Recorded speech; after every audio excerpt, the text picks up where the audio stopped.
Final example for section 3.2. So here's the effective outliers. So to evaluate the performance of one of its instructors, a driving school tabulates the number of hours of instruction and the driving test scores for the instructor's students. So what assumption is the management making of the driving school? What assumption is the management of the driving school making, and is this assumption reasonable? Okay, so the assumption that they make right off the bat is that your student performance is based on how many hours they were taught for.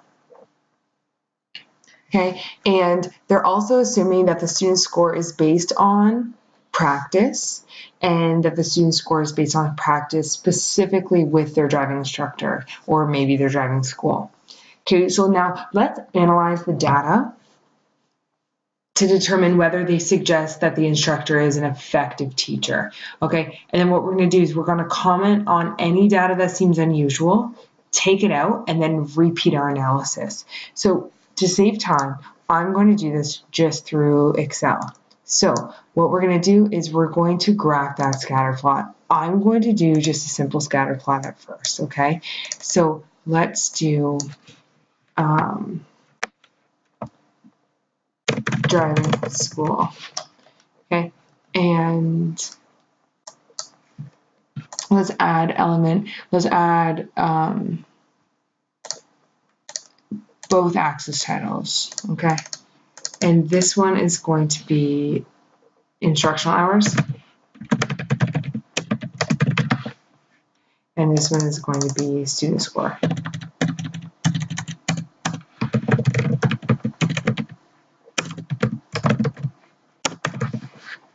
Okay, and let's blow this up a little bit. It's quite small.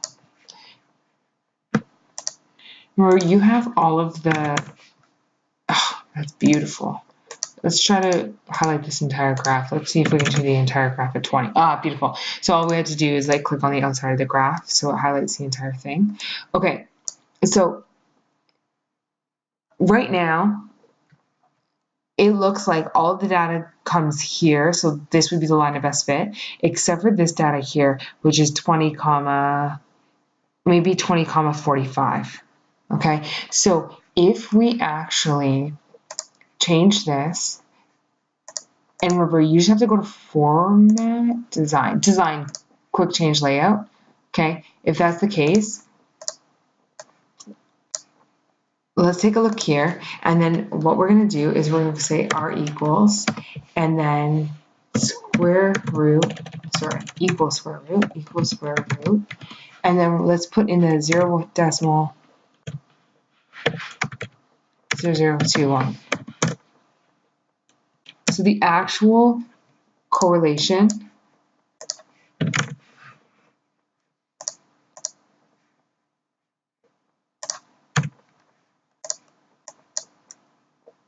is 0.04.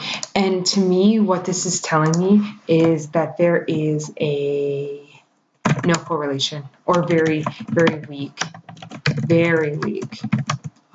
positive linear correlation.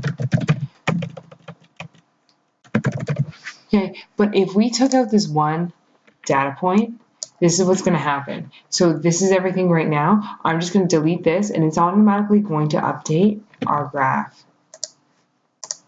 Okay, so now we have a beautiful, let's go back, sorry. Okay, our line of best fit, if you actually take a look at it, it's very, it's negative actually. Okay, because this point is so far off of the line of best fit that it's weighing it down. So this is what's going to happen. Instead of being negative, so y equals negative 0.133, like, oh, what this means is as you practice more in the car, instructional hours, your score is going to go down. So instead, let's delete that one point. Now, with that point gone, we have, okay, 1.2299x plus 66.525, Okay, and that makes a lot more sense. What this is saying right here is that as your instructional hours increase, your score is also going to increase. Okay, and with a base score, if you had no instructional hours, you're going to get a score of 66.5. But if we went back, okay, if you didn't even go any instructional hours, because we're looking at the y-intercept, you would get a score of like 80, which is very, very high. So let's go back forward. Okay, now our new correlation coefficient is, let's go equals square root bracket 0.8578. Remember, this r squared, you have to actually root it in order to get our r value. Let's pull this up.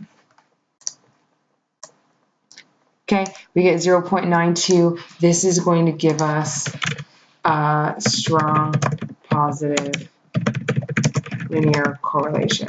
So as you can see, between this one with strong positive linear correlation and with just one outlier, our slope changes from negative to positive, and also our correlation goes from completely weak, like almost no linear correlation, to very strong, because we're at 92, so strong positive linear correlation. So that's the effect of an outlier. Now let's go back to the PowerPoint and see if we comment on any data that seems unusual. We deleted it, which was this point here, 2045, and then we've repeated our analysis.